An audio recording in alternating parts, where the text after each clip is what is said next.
Mi gente, hola de nuevo. Bienvenidos de nuevo a Mr. Project. Hoy vamos a ver el dominio de desempeño de planificación según el PMBOK Guide, séptima edición, ¿vale? ¿Qué es la planificación?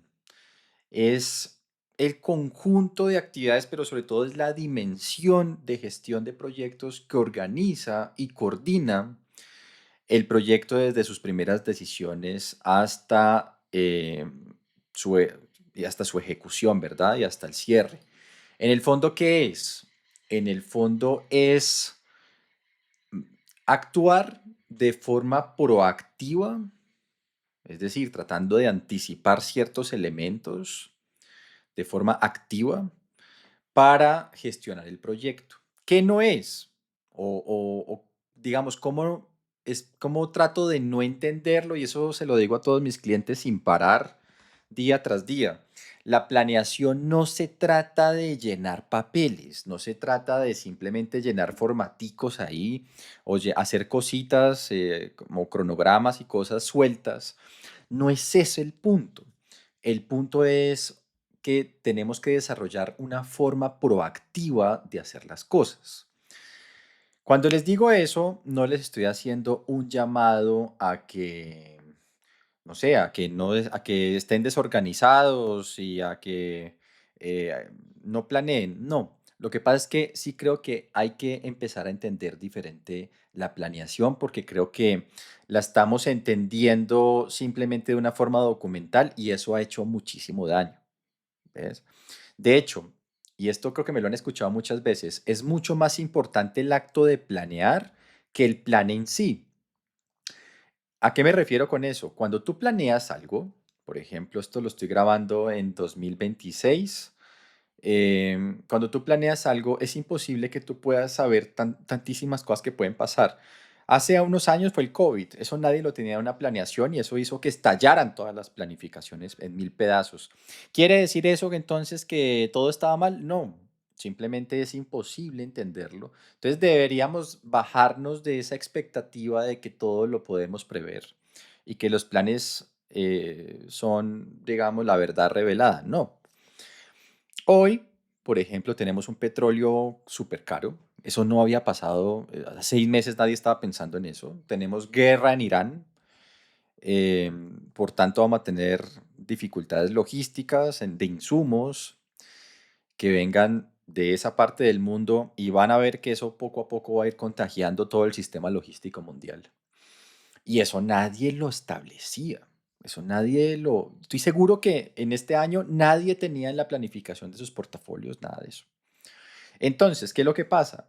Los planes, entendidos como el conjunto de documentos, pues envejecen muy rápido y envejecen mal. Pues porque cualquier cosa que pase hace que toque revisarlos.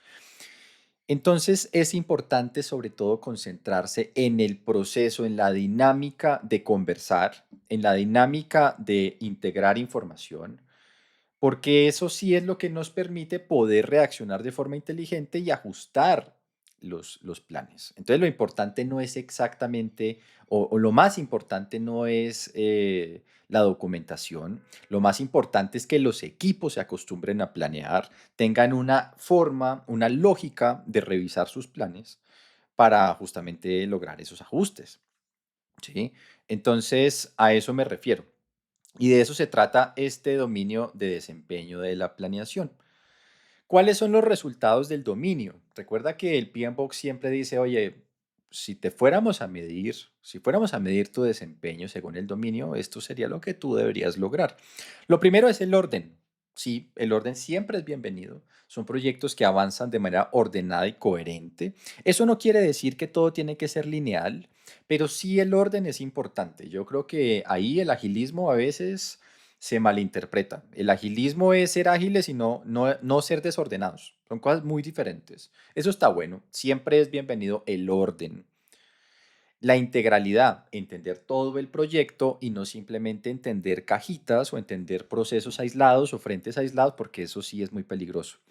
A veces las organizaciones y los proyectistas le ponemos cuidado a lo más costoso, a los componentes más caros, los que concentran el CAPEX, o por alguna razón los que nos parecen más complejos, dejamos de ver todo el bosque y es ahí donde nos encontramos enormes problemas para cerrar el proyecto. Entonces eso también tiene mucho sentido. La evolución en términos de cómo se desarrolla el proyecto y cómo va evolucionando, ¿verdad? La planeación. Recuerden, la planeación no es una, evita esa vieja idea de que planeo y entonces ya tengo el plan y entonces ya voy a ejecutar. Porque la verdad es que tú planeas, lanzas la primera versión y vendrán muchas. Si llegas al final de tu proyecto solo con una versión, algo muy malo pasa. Porque quiere decir que tu planeación no logró absorber todo lo que pasó durante el proyecto y muy probablemente, aunque no lo aceptes o no lo hayas dicho, muy probablemente dejaste de ver la planeación hace bastante tiempo. ¿Sí? Pues porque está desactualizada. Proporción. La idea es que inviertas un nivel de esfuerzo razonable planeando en términos de la magnitud de lo que estás haciendo. O sea, no deberías gastar mucho más energía planeando que haciendo, porque entonces quiere decir que es un poquito regresivo, ya se te está yendo la mano.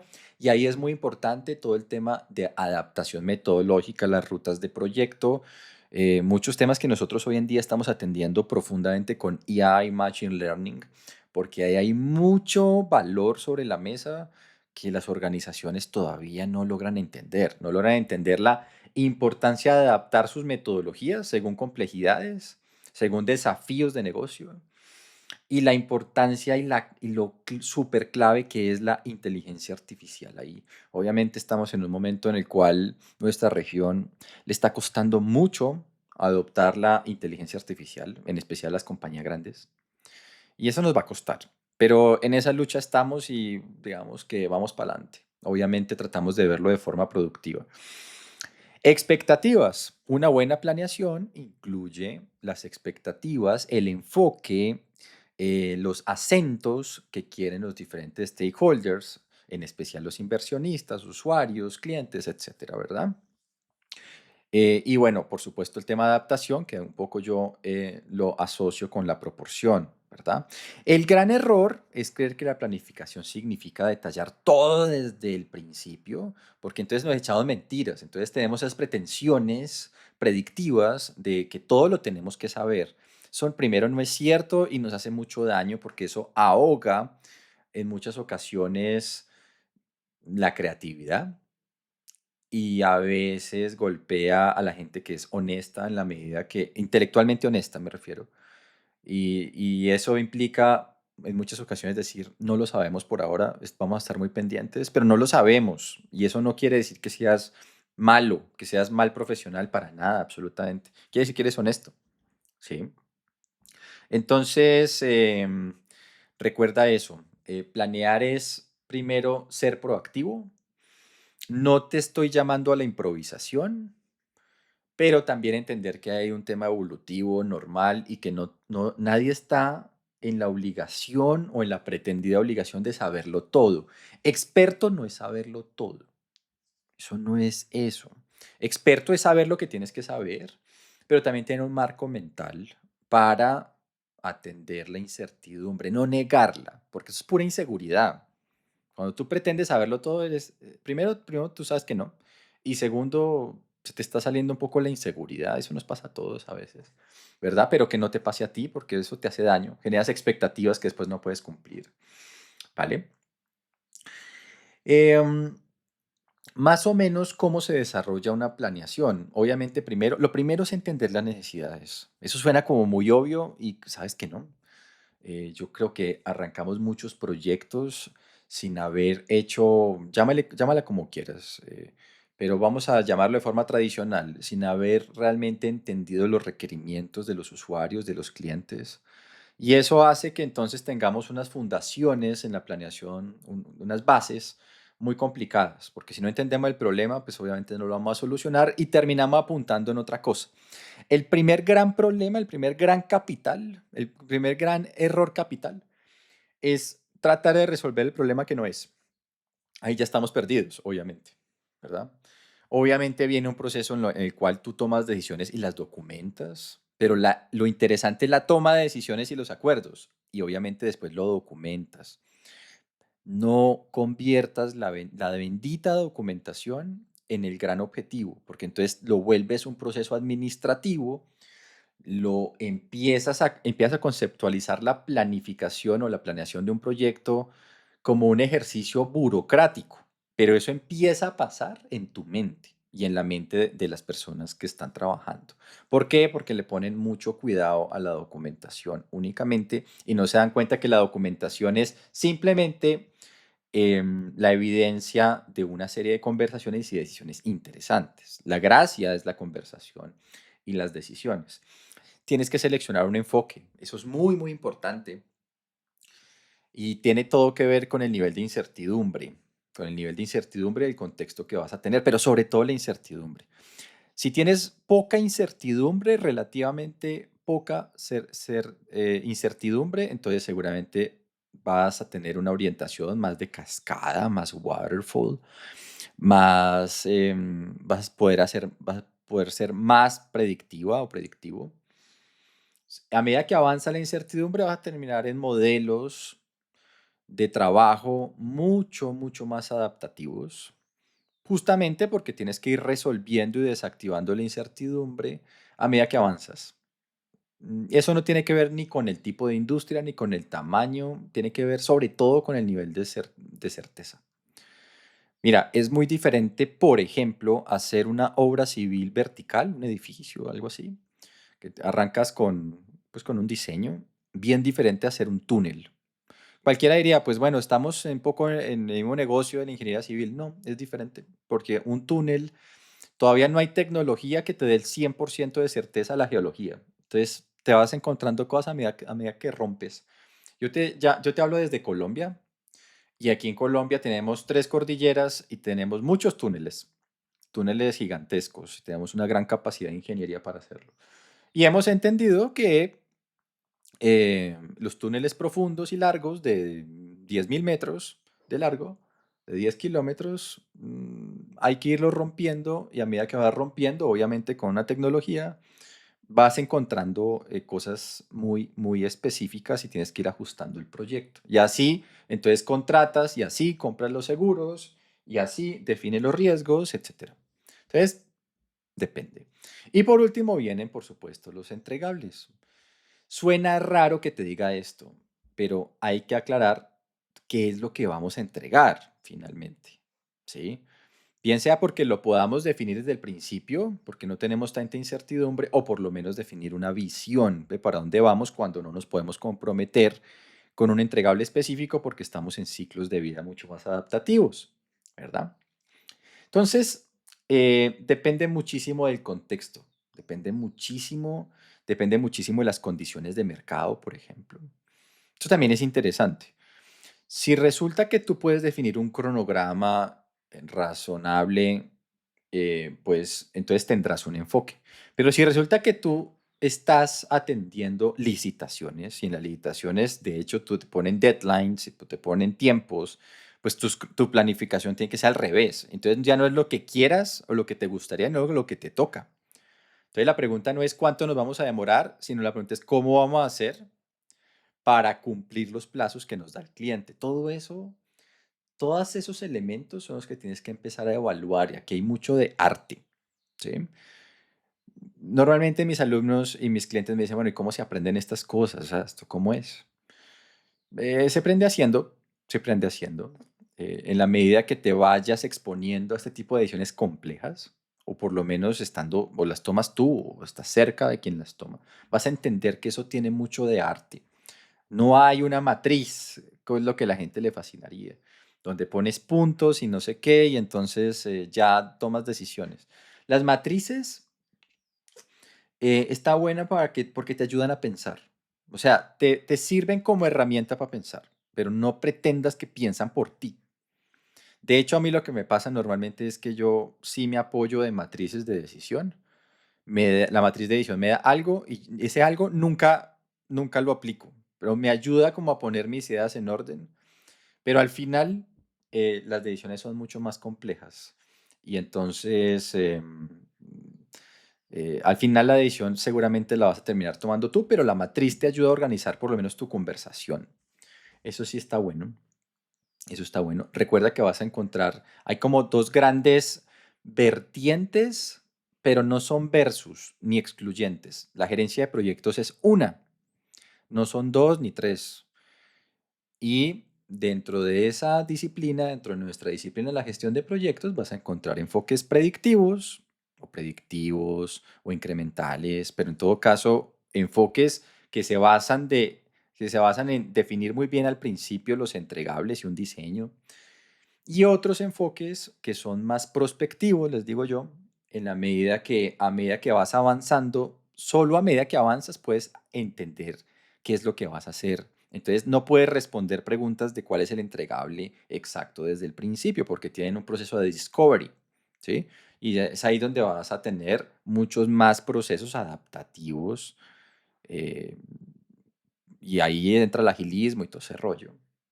Normalmente los proyectos de verdad en la vida real son todos híbridos.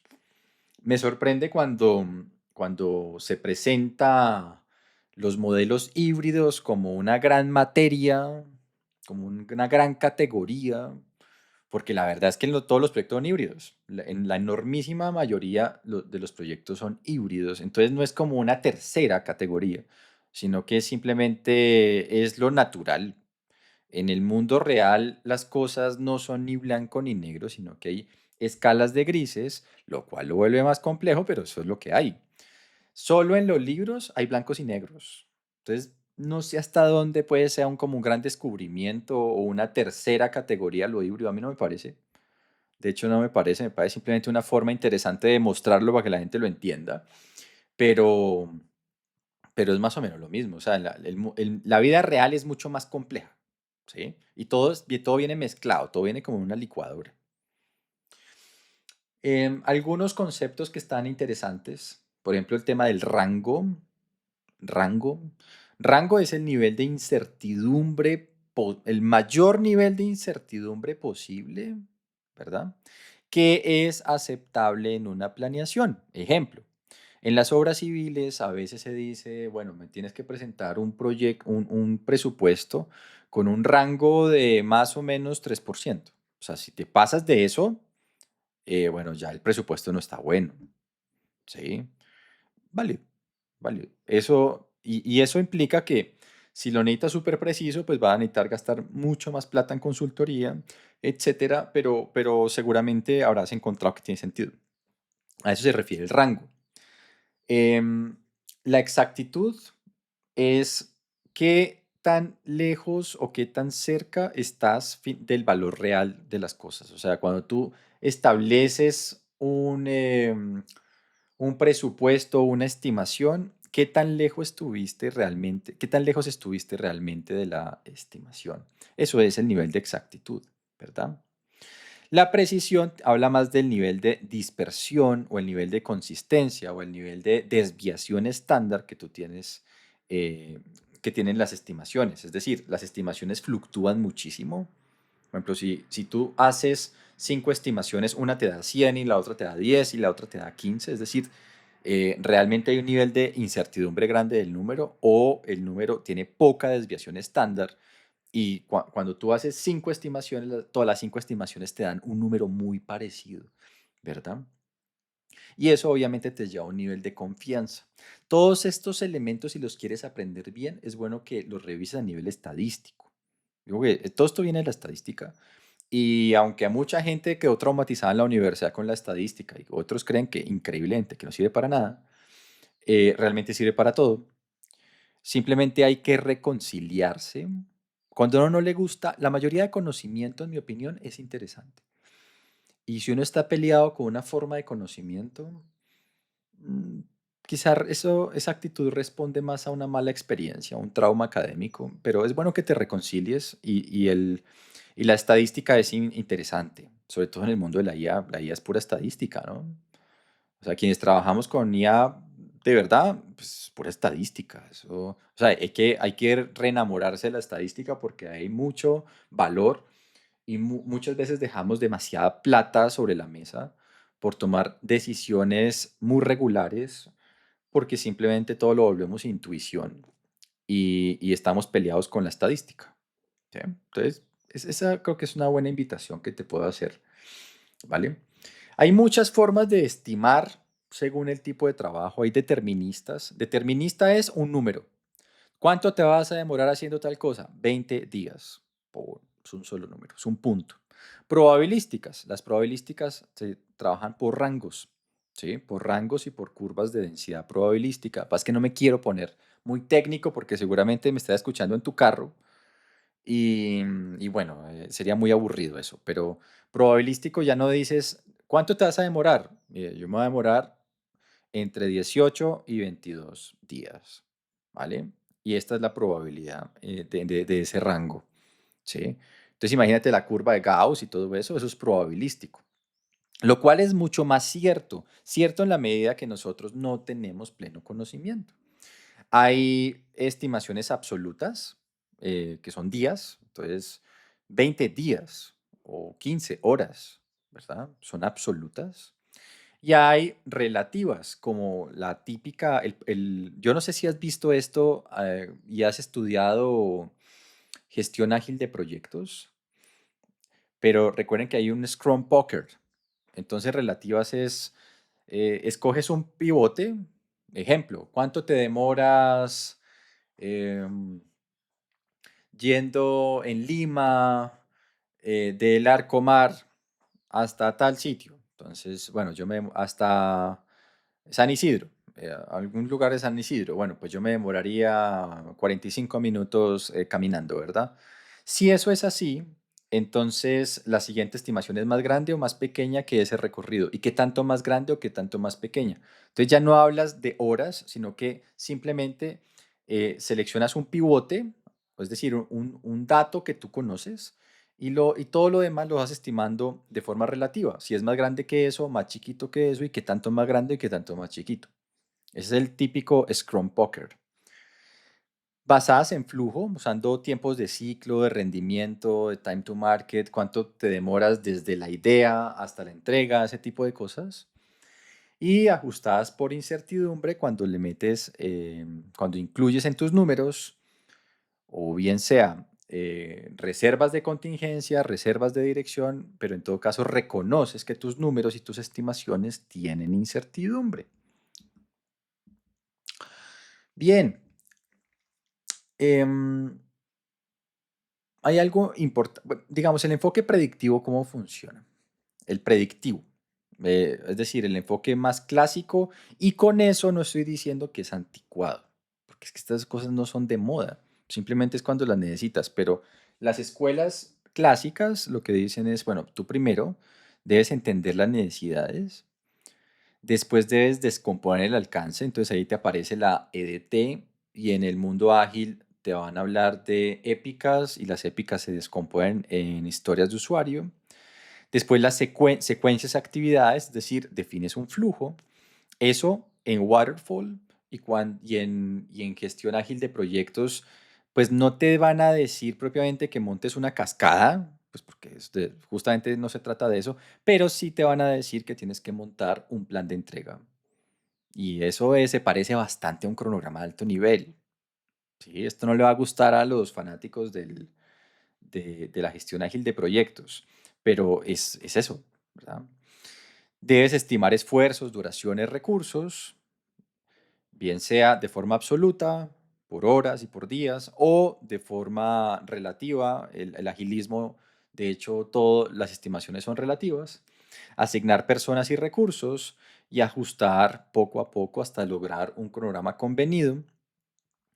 Eso en el mundo waterfall, en el mundo del agilismo, eso se convierte en sprints o se convierte en alguna forma de iteración, ¿verdad? Cuando estás atrasado, de forma muy global, tú tienes siempre dos opciones. Digamos, en los principios siempre son los mismos. Tienes dos opciones. O incluyes mucho más gente y mucho más recursos e intensificas, lo que el PMI llama crashing en inglés. O haces una ejecución rápida poniendo muchas actividades en paralelo o reacomodando las actividades, lo que el PMI le dice fast tracking. ¿Sí? Es eso. En el mundo ágil lo que tienes que hacer Y digamos, te lo ponen, lo que tienes que hacer seguramente es realinear expectativas y repriorizar. Pero un poco es eso, ¿verdad? Bien, mm, en el mundo ágil, en el mundo ágil, como tú no tienes un alcance tan claro, como tú no puedes responder de forma tan clara qué vas a entregar, porque no sabes, estás descubriéndolo, lo que sí es muy importante es tener una visión. Eso no quiere decir que los waterfall no la tengan. Allá se llaman objetivos, pero acá se le da una preponderancia importante. Una visión es un norte. Está bien, tú no sabes exactamente qué vas a hacer, pero sí tienes que tener un norte muy, muy importante y por eso se arranca desde una visión. El plan de liberación, que no es otra cosa que un cronograma de alto nivel, ¿sí? Y un plan de iteraciones, que es simplemente una planeación general de cuántas iteraciones, cuánto van a durar y cuántas aproximadamente serían, ¿sí? Pero ahí hay principios que se comparten. Hay principios que se comparten en un mundo ágil y en un mundo waterfall, ¿sí? De todas formas, estamos diciendo, necesitamos definir unos alcances, necesitamos definir unos objetivos, necesitamos una forma de descomposición y necesariamente necesitamos proactivamente entender qué diablos vamos a hacer. Entonces, sí existe un principio de planificación, pase lo que pase. Y aquí quiero regresar a una idea que ya te había comentado, y es, una cosa es ser ágil y otra cosa es ser desordenado. ¿Sí? El desorden no es bienvenido. Es importante estar ordenado. Y yo te lo digo porque a veces se lleva demasiado lejos esto y más que eso es que se malinterpreta. Y entonces arrancan los proyectos de cualquier manera y no son pocos los ejemplos en los que los proyectos, cuando se abordan con una visión incorrecta de agilismo, se enredan muchísimo y terminan hechos un desastre. Y es por falta de estructura, por falta de orden, por falta de entendimiento, por falta en el fondo de principios de planificación. ¿Sí? Entonces no caigas en ese fanatismo, eso no es bueno, eso no es bueno. Las cosas tienen que tener escalas de grises y lo primero que tú debes lograr como project manager es no perder el control. No importa lo que quieras usar y tu criterio del enfoque que le vas a dar. En todo caso no puedes perder el control. Si perdiste el control ya perdiste. ¿Sí? Y después, obviamente, vienen otros frentes de planeación, el presupuesto, el equipo, que se vuelve tan importante siempre, pero obviamente la gestión ágil, como tiene principios de autogestión, pues si tú le vas a pedir a la gente que se autogestione y se maneje sola, eso no es para todo el mundo. Hay gente que no está hecha para eso. Entonces vas a necesitar escoger muy bien a tu equipo. Porque si no vas a tener un montón de gente que está muy, muy encartada, muy en problemas porque hay gente que no está preparada para autogestionarse. La comunicación es diferente, los recursos físicos, las adquisiciones, todo cambia en la medida que tú vas seleccionando un enfoque u otro. En todo caso, todo tiene que ser coherente. Se trata de ser coherentes. ¿Listo? Y eso te afecta a la gestión del cambio. La gestión del cambio es una de esas grandes deudas técnicas que tiene la gerencia de proyectos. Todo el mundo sabe qué es gestión del cambio y todas esas cosas, pero la verdad eso se implementa muy mal. Y es porque es uno de los procesos más complejos. Es uno de los grandes exámenes de un project manager, la gestión del cambio. ¿Sí? Y ahí veo que mucha gente pierde el examen. ¿Por qué? Porque a veces es como cambiar una rueda con el carro moviéndose. Lo que yo he notado normalmente es que es fácil explicar el mundo estático o relativamente estático, porque no lo está, del proyecto, es decir, cómo comienza y cómo se planea. Pero cuando se empiezan a mover y aumenta el nivel de complejidad, si lo analizas, eso no te lo han explicado muy bien. Por ejemplo, te explican muy bien en Project cómo planear, pero no te explican muy bien cómo ajustar y hacer cambios de las líneas de base. Eso pasa todo el tiempo. Sabes cómo hacer un cronograma, pero no sabes cómo ajustarlo y cómo hacer un control de cambio real.